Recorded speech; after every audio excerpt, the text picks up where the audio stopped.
Seorang suami yang baik selalu ingin mendukung istrinya. Tapi, pernahkah dukungan itu justru terasa seperti mengontrol? Di bulan Ramadan ini, kita diajarkan untuk memahami makna keseimbangan dalam hubungan antara memberi dukungan dan memberi ruang untuk pasangan kita tumbuh. Dukungan sejati adalah yang memberi semangat, bukan membatasi. Lalu bagaimana Islam mengajarkan tentang peran suami dalam mendukung istri dengan cara yang bijak? Assalamualaikum warahmatullahi wabarakatuh. Waalaikumsalam warahmatullahi wabarakatuh. Alhamdulillahirabbil alamin, nahmaduhu wa nusolli wa nusallimu ala rasulil karim. Asyhadu alla ilaha illallah wahdahu la syarikalah wa asyhadu anna Muhammadan abduhu wa rasul.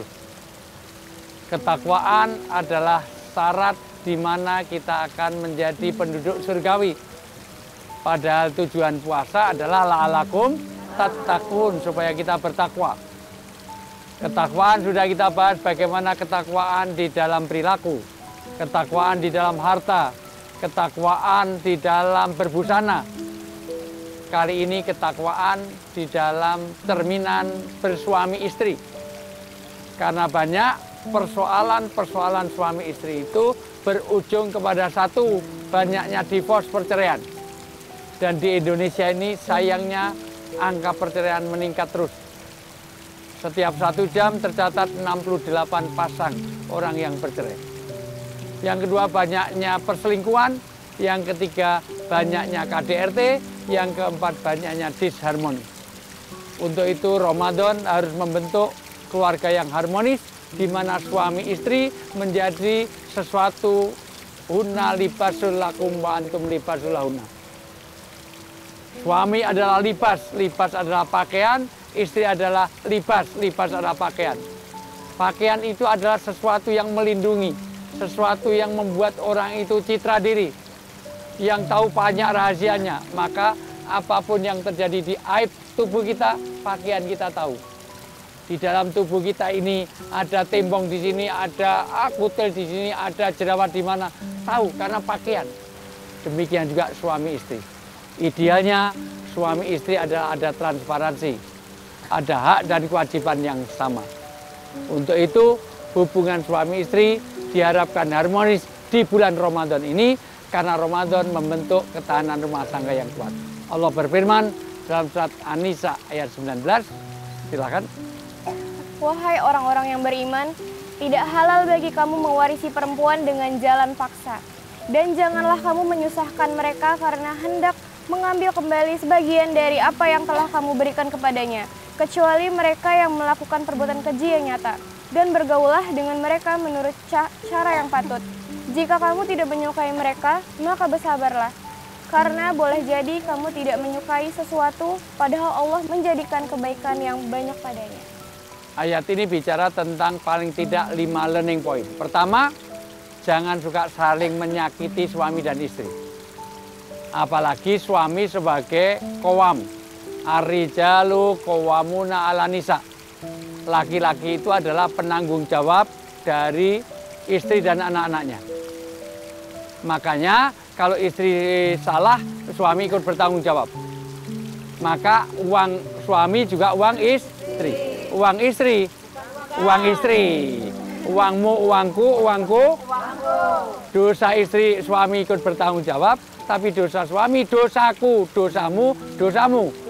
Dosamu sendiri. Untuk itu, bagaimana qawwam. Yang kedua, bagaimana antar ridho. Ridhonya suami itu penting. Istri mau berkarir seperti apapun, maka harus ada ridho dari suami. Suami istri gandengan tangan seperti ini. Dengerin. Gandengan tangan, dosanya gugur dari celah jarinya. Maka sangat indah, besok pagi pinjam tangan suami keliling komplek. Ngapain? Gugurkan dosa. Kenapa? Karena disitulah nanti ridho suami. Jangan saling menyakiti. Bahkan di situ dikatakan wa'asiluna bil ma'ruf. Bagaimana pergaulan yang ma'ruf? Kalau sampai ada sesuatu yang tidak cocok, maka bersabar. Maka nanti ada 4, tirukan saya. Sabar, syukur, pikir, zikir. Ulangi. Sabar, syukur, pikir, zikir. Begitulah bersuami istri. Begitu pemahaman kita di dalam surat An-Nisa ayat 19. Bisa dipahami? Bisa.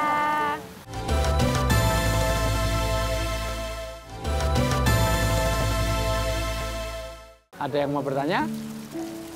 Wah, ini belum bersuami juga mau nanya ya. Silakan. Assalamualaikum warahmatullahi wabarakatuh. Waalaikumsalam warahmatullahi wabarakatuh. Saya Kiki mau nanya Ustadz.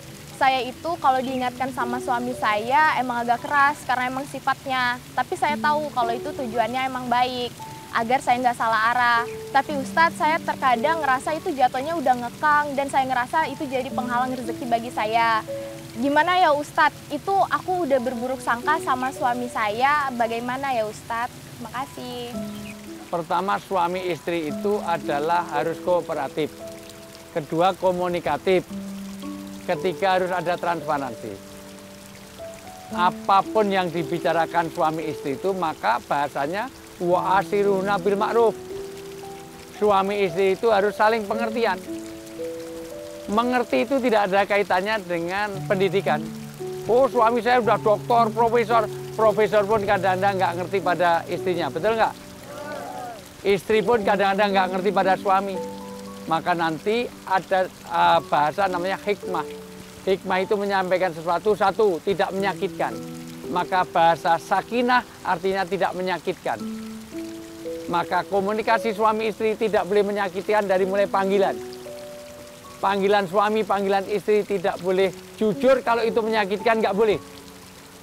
Suami ibu hitam nggak boleh panggil black, black si black, nggak boleh. Suami ibu pendek dipanggil pin, ipin, upin, upin, nyil, unyil, nggak boleh.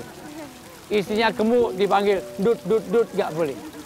Kalau gemuk panggil wahai istriku yang sangat berbobot. Nah, maka perlu komunikasi yang baik supaya apa? Ditutup ayat itu ada satu penting, wa asiruna bil ma'ruf. Bagaimana dialogis antara suami istri itu, karena kalau bisa dialog maka apa yang karena sering suami dan istri itu hanya salah paham. Maka intensitas juga perlu, tapi kualitasnya juga penting dalam berkomunikasi. Maka komunikasikan dengan baik dan tidak ada ketaatan kepada suami kalau itu ada kemaksiatan. Suami istri adalah libasun, libasun adalah pakaian, suami adalah pakaian bagi istri, istri adalah pakaian bagi suami, maka kerjasama yang baik antara suami istri, itulah jalan surgawi bagi kita semua. Assalamualaikum warahmatullahi wabarakatuh.